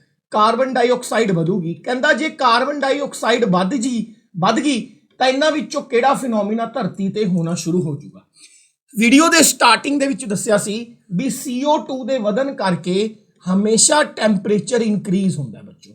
CO2 ਦੇ ਵਧਣ ਕਰਕੇ ਤਾਪਮਾਨ ਦੇ ਵਿੱਚ ਵ੍ਰਿੱਧੀ ਹੁੰਦੀ ਹੈ, ਤਾਪਮਾਨ ਦੇ ਵਿੱਚ ਕੀ ਹੁੰਦਾ ਹੈ, ਇਨਕਰੀਮੈਂਟ ਹੁੰਦਾ ਹੈ। ਕਿਉਂ? ਕਿਉਂਕਿ ਕਾਰਬਨ ਡਾਈਆਕਸਾਈਡ ਦੇ ਵਿੱਚ ਇੱਕ ਪ੍ਰੋਪਰਟੀ ਹੈ ਕਿ ਜਿੰਨੀ ਵੀ ਹੀਟ ਉਹਦੇ ਕੋਲੇ ਆਏਗੀ ਉਹਨੂੰ ਉਹ ਐਬਜ਼ੌਰਬ ਕਰ ਲੇਗੀ, ਪਕੜ ਕੇ ਰੱਖ ਲੇਗੀ, ਜੱਫੀ ਪਾ ਲੇਗੀ, ਹੈ ਨਾ। ਤਾਂ ਜੇ CO2 ਵੱਧ ਗਈ ਤਾਂ ਅਰਥ ਦਾ ਟੈਂਪਰੇਚਰ ਕੀ ਹੋ ਜਾਊਗਾ, ਰਾਈਜ਼ ਹੋ ਜਾਊਗਾ। ਧਰਤੀ ਦਾ ਤਾਪਮਾਨ ਕੀ ਹੋ ਜਾਊਗਾ, ਵੱਧ ਜਾਊਗਾ। ਜੇ ਧਰਤੀ ਦਾ ਤਾਪਮਾਨ ਵੱਧ ਗਿਆ ਤਾਂ ਜਿਵੇਂ ਮੰਨ ਲਓ ਆ ਸਾਡੀ ਧਰਤੀ ਹੈ, ਉੱਪਰ ਨਾਰਥ ਪੋਲ, ਨੀਚੇ ਸਾਊਥ ਪੋਲ, ਇਹਨਾਂ ਤੇ ਜਿਹੜੀ ਆਈਸ ਪਈ ਹੈ, ਬਰਫ਼ ਪਈ ਹੈ, ਪਿਘਲ ਜੂਗੀ। ਤੇ ਇਸ ਫਿਨੋਮੀਨਾ ਨੂੰ ਅਸੀਂ ਗ੍ਰੀਨ ਹਾਊਸ ਇਫੈਕਟ ਕਹਿੰਦੇ ਆ। ਇसी ਫਿਨੋਮੀਨਾ ਨੂੰ ਅਸੀਂ ਕੀ ਕਹਿੰਦੇ ਆ, ਗ੍ਰੀਨ ਹਾਊਸ ਇਫੈਕਟ। ਤਾਂ ਡਾਇਰੈਕਟ ਕੁਐਸਚਨ ਆਉਂਦਾ ਹੈ ਕਿ ਗ੍ਰੀਨ ਹਾਊਸ ਇਫੈਕਟ ਦੇ ਵਿੱਚ ਕਿਹੜੀ ਗੈਸ ਰਿਸਪੌਂਸੀਬਲ ਹੈ, CO2 ਰਿਸਪੌਂਸੀਬਲ ਹੈ। ਗ੍ਰੀਨ ਹਾਊਸ ਗੈਸ ਦੇ ਵਿੱਚ, ਗ੍ਰੀਨ ਹਾਊਸ ਇਫੈਕਟ ਦੇ ਵਿੱਚ ਕਿਹੜੀ ਗੈਸ ਰਿਸਪੌਂਸੀਬਲ ਹੈ, ਤਾਂ ਕਾਰਬਨ ਡਾਈਆਕਸਾਈਡ ਕੀ ਹੈ, ਰਿਸਪੌਂਸੀਬਲ ਹੈ। ਇਹ ਗੱਲ ਯਾਦ ਰੱਖਿਓ, ਇੰਪੋਰਟੈਂਟ ਕੁਐਸਚਨ ਹੈ। ਕਲੀਅਰ। ਨੈਕਸਟ ਅਗਲਾ ਕੁਐਸਚਨ, ਇਹ ਵੀ ਕੁਐਸਚਨ ਬਹੁਤ ਵਧੀਆ ਹੈ। ਸਭ ਤੋਂ ਵੱਧ ਮੌਸਮ ਕਿਸ ਪਰਤ ਵਿੱਚ ਹੁੰਦਾ ਹੈ। ਕਹਿੰਦਾ ਜੀ ਜਿੰਨੀਆਂ ਵੀ ਵੈਦਰ ਦੇ ਨਾਲ ਜੁੜੀਆਂ ਕੰਡੀਸ਼ਨਾਂ ਨੇ, ਜਿਵੇਂ ਮੈਂ ਪਿੱਛੇ ਦੱਸ ਕੇ ਆਇਆ ਰੇਨ, ਹੈ ਨਾ, ਜਿਵੇਂ ਮੈਂ ਦੱਸ ਕੇ ਆਇਆ ਸਟੋਮ ਯਾਨੀ ਕਿ ਤੂਫਾਨ, ਜਿਵੇਂ ਮੈਂ ਦੱਸ ਕੇ ਆਇਆ ਵਾਟਰ ਵੇਪਰ ਜਲ ਕਣ ਹੋ ਗਏ, ਹੈ ਨਾ। ਠੀਕ ਹੈ, ਜਿੰਨੀਆਂ ਵੀ ਵਾਤਾਵਰਣ ਦੇ ਨਾਲ ਜੁੜੀਆਂ ਹੋਈਆਂ ਫਿਨੋਮੀਨਾਸ ਨੇ, ਵੈਦਰ ਦੇ ਨਾਲ ਜੁੜੇ ਹੋਏ ਜਿੰਨੇ ਵੀ ਕੰਡੀਸ਼ਨਾਂ ਨੇ, ਠੀਕ ਹੈ, ਉਹ ਸਾਰੀਆਂ ਕਿਹੜੀ ਲੇਅਰ 'ਚ ਹੁੰਦੀਆਂ ਨੇ, ਉਹ ਸਾਰੀਆਂ ਹੁੰਦੀਆਂ ਨੇ ਬੱਚੋ ਟ੍ਰੋਪੋਸਫੀਅਰ ਦੇ ਵਿੱਚ। ਵਾਤਾਵਰਣ ਦੇ ਨਾਲ ਜੁੜੀ ਹੋਈ ਜਿੰਨੀਆਂ ਵੀ ਚੀਜ਼ਾਂ ਨੇ, ਤੂਫਾਨ ਦਾ ਆਣਾ, ਮੀਂਹ ਦਾ ਆਣਾ, ਹੈ ਨਾ, ਝੱਖੜ ਦਾ ਆਣਾ, ਵਾਟਰ ਵੇਪਰ ਦਾ ਬਣਨਾ, ਡਸਟ ਪਾਰਟੀਕਲਸ ਦਾ ਪੈਦਾ ਹੋਣਾ, ਇਹ ਸਾਰੀ ਦੀ ਸਾਰੀ ਚੀਜ਼ਾਂ ਟ੍ਰੋਪੋਸਫੀਅਰ ਦੇ ਵਿੱਚ ਹੁੰਦੀਆਂ ਨੇ, ਅਸ਼ਾਂਤ ਮੰਡਲ ਦੇ ਵਿੱਚ ਹੁੰਦੀਆਂ ਨੇ। ਕਿਹਦੇ ਵਿੱਚ ਹੁੰਦੀਆਂ ਨੇ? ਅਸ਼ਾਂਤ ਮੰਡਲ ਦੇ ਵਿੱਚ ਹੁੰਦੀਆਂ ਨੇ। ਇਹਨੂੰ ਯਾਦ ਰੱਖਿਓ, ਇੰਨੀ ਕੁ ਗੱਲ ਕਲੀਅਰ ਹੋ ਗਈ। ਇਸ ਤੋਂ ਇਲਾਵਾ ਟ੍ਰੋਪੋਸਫੀਅਰ ਦੇ ਵਿੱਚ ਹੋਰ ਕੀ ਹੁੰਦਾ ਹੈ, ਕੁਝ ਐਕਸਟਰਾ ਗੱਲਾਂ। ਟ੍ਰੋਪੋਸਫੀਅਰ ਹੈ ਜਿਹੜਾ, ਇਹ 0 ਕਿਲੋਮੀਟਰ ਤੋਂ ਲੈ ਕੇ ਲਗਭਗ 16 ਕਿਲੋਮੀਟਰ ਤੱਕ ਇਹਦੀ ਹਾਈਟ ਹੁੰਦੀ ਹੈ। ਠੀਕ ਹੈ, 0 ਤੋਂ ਲੈ ਕੇ 16 ਕਿਲੋਮੀਟਰ ਤੱਕ ਇਹਦੀ ਕੀ ਹੁੰਦੀ ਹੈ ਬੱਚੋ, ਹਾਈਟ ਹੁੰਦੀ ਹੈ। 0 ਕਿਲੋਮੀਟਰ ਤੋਂ ਲੈ ਕੇ 8 ਕਿਲੋਮੀਟਰ ਤੱਕ ਇਹਦੀ ਹਾਈਟ ਹੁੰਦੀ ਹੈ ਪਿਆਰੇ ਬੱਚੋ, ਪੋਲਸ ਦੇ ਉੱਤੇ। ਕਿਹਦੇ ਉੱਤੇ ਹੁੰਦੀ ਹੈ? ਪੋਲਸ ਦੇ ਉੱਤੇ, ਯਾਨੀ ਕਿ ਧਰੁਵਾ ਦੇ ਉੱਤੇ। ਤੇ 0 ਕਿਲੋਮੀਟਰ ਤੋਂ ਲੈ ਕੇ 16 ਕਿਲੋਮੀਟਰ ਤੱਕ ਜੇ ਆਪਾਂ ਗੱਲ ਕਰੀਏ ਇਕੁਏਟਰ ਦੇ ਉੱਤੇ। ਹੁਣ ਇਹਦਾ ਮਤਲਬ ਕੀ ਹੈ ਸਰ? ਦੇਖੋ, ਜਿਵੇਂ ਮੰਨ ਕੇ ਚੱਲੋ ਜੀ ਆਹ ਵਾਤਾਵਰਣ ਹੈ ਸਾਡਾ, ਠੀਕ ਹੈ, ਆਹ ਹੋ ਗਈ ਸਾਡੀ 0 ਕਿਲੋਮੀਟਰ, ਆਹ 0 ਕਿਲੋਮੀਟਰ। ਤਾਂ ਇਹ ਇਸ ਤਰੀਕੇ ਨਾਲ ਇਹ ਟੇਢਾ ਮੂਵ ਕਰਦਾ, ਇਹ ਟੇਢਾ ਮੂਵ ਕਰਦਾ। ਉਰੇ ਲਿਖ ਲਾਂਗੇ 8 ਕਿਲੋਮੀਟਰ, ਉਰੇ ਕੀ ਲਿਖ ਲਾਂਗੇ 16 ਕਿਲੋਮੀਟਰ। ਯਾਨੀ ਕਿ ਇਹਦੀ ਹਾਈਟ ਵੱਧ ਹੁੰਦੀ ਹੈ ਇਕੁਏਟਰ ਵਾਲੀ ਸਾਈਡ ਤੇ, ਭੂਮੱਧ ਰੇਖਾ ਵਾਲੀ ਸਾਈਡ ਤੇ। ਠੀਕ ਹੈ, ਘੱਟ ਹੁੰਦੀ ਹੈ ਕਿਹੜੀ ਸਾਈਡਸ ਤੇ? ਪੋਲਸ ਵਾਲੀ ਸਾਈਡ ਤੇ। ਤਾਂ ਪੋਲਸ ਵਾਲੀ ਸਾਈਡ ਤੇ ਬੱਚੋ ਇਹ 8 ਕਿਲੋਮੀਟਰ ਹੁੰਦਾ, 16 ਕਿਲੋਮੀਟਰ ਹੁੰਦਾ ਕਿਹੜੀ ਸਾਈਡ ਤੇ? ਇਕੁਏਟਰ ਵਾਲੀ ਸਾਈਡ ਤੇ। ਯਾਦ ਰੱਖਿਓ, ਇਸ ਲੇਅਰ ਦੇ ਵਿੱਚ 165 ਮੀਟਰ ਉੱਪਰ ਜਾਣ ਨਾਲ, ਇਸ ਲੇਅਰ ਦੇ ਵਿੱਚ 165 ਮੀਟਰ ਉੱਪਰ ਜਾਣ ਨਾਲ 1 ਡਿਗਰੀ ਸੈਲਸੀਅਸ ਤਾਪਮਾਨ ਦੇ ਵਿੱਚ ਗਿਰਾਵਟ ਆਉਂਦੀ ਹੈ। ਇਸ ਲੇਅਰ ਦੇ ਵਿੱਚ ਇੱਕ ਫਿਨੋਮੀਨਾ ਹੁੰਦਾ ਹੈ, ਜੇ ਤੁਸੀਂ 165 ਮੀਟਰ ਉੱਪਰ ਜਾਓਗੇ ਤਾਂ ਤਾਪਮਾਨ 'ਚ 1 ਡਿਗਰੀ ਸੈਲਸੀਅਸ ਦੀ ਕੀ ਆ ਜਾਊਗੀ? ਗਿਰਾਵਟ ਆ ਜਾਊਗੀ। ਇਸ ਫਿਨੋਮੀਨਾ ਨੂੰ ਅਸੀਂ normal lapse rate of temperature ਕਹਿੰਦੇ ਆ। Normal lapse rate of temperature ਕਹਿੰਦੇ ਆ। ਯਾਦ ਰੱਖਿਓ, ਅਸ਼ਾਂਤ ਮੰਡਲ 'ਚ ਟ੍ਰੋਪੋਸਫੀਅਰ ਦੇ ਵਿੱਚ 165 ਮੀਟਰ ਉੱਪਰ ਜਾਣ ਤੇ 1 ਡਿਗਰੀ ਸੈਲਸੀਅਸ ਤਾਪਮਾਨ 'ਚ ਗਿਰਾਵਟ ਹੁੰਦੀ ਹੈ। ਜੇ ਮੈਂ ਗੱਲ ਕਰਾਂ 1 ਕਿਲੋਮੀਟਰ ਦੇ ਹਿਸਾਬ ਨਾਲ, ਉਰੇ ਤਾਂ ਮੈਂ 165 ਮੀਟਰ ਨਾਲ ਗੱਲ ਕੀਤੀ ਹੈ। ਜੇ ਮੈਂ ਗੱਲ ਕਰਾਂ ਬੱਚੋ 1 ਕਿਲੋਮੀਟਰ ਦੇ ਹਿਸਾਬ ਨਾਲ, ਯਾਨੀ ਕਿ 1 ਕਿਲੋਮੀਟਰ ਉੱਪਰ ਜਾਣ ਨਾਲ 6 ਡਿਗਰੀ 4 ਸੈਲਸੀਅਸ ਲਗਭਗ 6.4 ਡਿਗਰੀ ਸੈਲਸੀਅਸ ਤਾਪਮਾਨ ਚ ਕੀ ਆ ਜਾਊਗੀ, ਗਿਰਾਵਟ ਆ ਜਾਊਗੀ। ਨਾਰਮਲ ਫਿਨੋਮੀਨਾ ਕੀ ਕਹਿੰਦਾ ਹੈ, normal lapse rate of temperature ਕਹਿੰਦਾ ਹੈ 165 ਮੀਟਰ ਉੱਪਰ ਜਾਣ ਨਾਲ 1 ਡਿਗਰੀ ਸੈਲਸੀਅਸ ਤਾਪਮਾਨ ਗਿਰ ਜੂਗਾ। ਜੇ ਇਹਨੂੰ ਮੈਂ ਕਿਲੋਮੀਟਰ ਦੇ ਹਿਸਾਬ ਨਾਲ ਕਹਾਂ ਤਾਂ 1 ਕਿਲੋਮੀਟਰ ਉੱਪਰ ਜਾਣ ਨਾਲ ਲਗਭਗ 6.4 ਡਿਗਰੀ ਸੈਲਸੀਅਸ ਤਾਪਮਾਨ ਦੇ ਵਿੱਚ ਕੀ ਆ ਜੂਗੀ, ਗਿਰਾਵਟ ਆ ਜੂਗੀ। ਜਿਹੜੀ ਟ੍ਰੋਪੋਸਫੀਅਰ ਹੈ ਸਭ ਤੋਂ ਜ਼ਿਆਦਾ ਡੈਂਸ ਹੁੰਦੀ ਹੈ, ਡੈਂਸ ਮਤਲਬ ਸੰਘਣੀ, ਠੀਕ ਹੈ। ਪੂਰੀ ਦੀ ਪੂਰੀ ਜਿਹੜੀ 에ਅਰ ਹੈ, ਹਵਾ ਹੈ, ਸਭ ਤੋਂ ਜ਼ਿਆਦਾ ਇਸ ਲੇਅਰ 'ਚ ਹੁੰਦੀ ਹੈ। ਧਰਤੀ ਦੀ ਜਿਹੜੀ ਗ੍ਰੈਵਿਟੇਸ਼ਨ ਹੈ, ਗ੍ਰੈਵਿਟੇਸ਼ਨ ਯਾਨੀ ਕਿ ਖਿੱਚ ਸ਼ਕਤੀ, ਗੁਰਤਵਾਕਰਸ਼ਣ ਸ਼ਕਤੀ, ਉਹ ਵੀ ਇसी ਲੇਅਰ ਦੇ ਵਿੱਚ ਕੀ ਹੁੰਦੀ ਹੈ, ਸਭ ਤੋਂ ਜ਼ਿਆਦਾ ਹੁੰਦੀ ਹੈ। ਦੋਸਤੋ ਇੰਨੀ ਕੁ ਗੱਲ ਯਾਦ ਰੱਖਿਓ। ਕਲੀਅਰ ਹੋ ਗਈ ਗੱਲ? ਉਰੇ ਤੁਸੀਂ ਡਾਇਗਰਾਮ 'ਚ ਦੇਖ ਸਕਦੇ ਹੋ। ਇਹ ਸਿਰਫ ਪਾਰਟ 1 ਹੈ ਬੱਚੋ, ਠੀਕ ਹੈ। ਐਟਮੋਸਫੇਅਰ ਦੀ ਪਰਤਾਂ ਦਾ ਪਾਰਟ 1 ਹੈ, ਠੀਕ ਹੈ। ਪਾਰਟ 2 ਵੀ ਮੈਂ ਜਲਦੀ ਲੈ ਕੇ ਆਉਂਗਾ। ਤੁਹਾਨੂੰ ਇਹ ਵੀਡੀਓ ਕਿਹੋ ਜਿਹੀ ਲੱਗੀ ਕਮੈਂਟ ਬਾਕਸ ਦੇ ਵਿੱਚ ਇਮਾਨਦਾਰੀ ਨਾਲ ਫੀਡਬੈਕ ਦੇਣੀ ਹੈ, ਠੀਕ ਹੈ। ਚੈਨਲ ਨੂੰ ਸਬਸਕ੍ਰਾਈਬ ਜ਼ਰੂਰ ਕਰਨਾ ਹੈ ਤਾਂ ਕਿ ਅੱਗੇ ਵੀ ਆਪਾਂ ਜੁੜੇ ਰਹੀਏ। ਤੇ ਕਮੈਂਟ ਬਾਕਸ 'ਚ ਤੁਸੀਂ ਦੱਸਣਾ ਹੈ ਤੁਸੀਂ ਕਿਹੜੇ ਡਿਸਟ੍ਰਿਕਟ 'ਚ ਬੈਠੇ, ਕਿਹੜੇ ਪਿੰਡ 'ਚ ਬੈਠੇ ਮੇਰੀ ਵੀਡੀਓ ਸੁਣ ਰਹੇ ਹੋ, ਤਾਂ ਕਿ ਮੈਨੂੰ ਪਤਾ ਲੱਗੇ ਕਿੱਥੇ ਕਿੱਥੇ ਤੱਕ ਦੇ ਬੱਚਿਆਂ ਤੱਕ ਮੇਰੀ ਵੀਡੀਓ ਪਹੁੰਚ ਗਈ। ਮਿਲਦੇ ਹਾਂ ਜਲਦੀ ਹੀ ਨੈਕਸਟ ਵੀਡੀਓ 'ਚ। Thank you so much.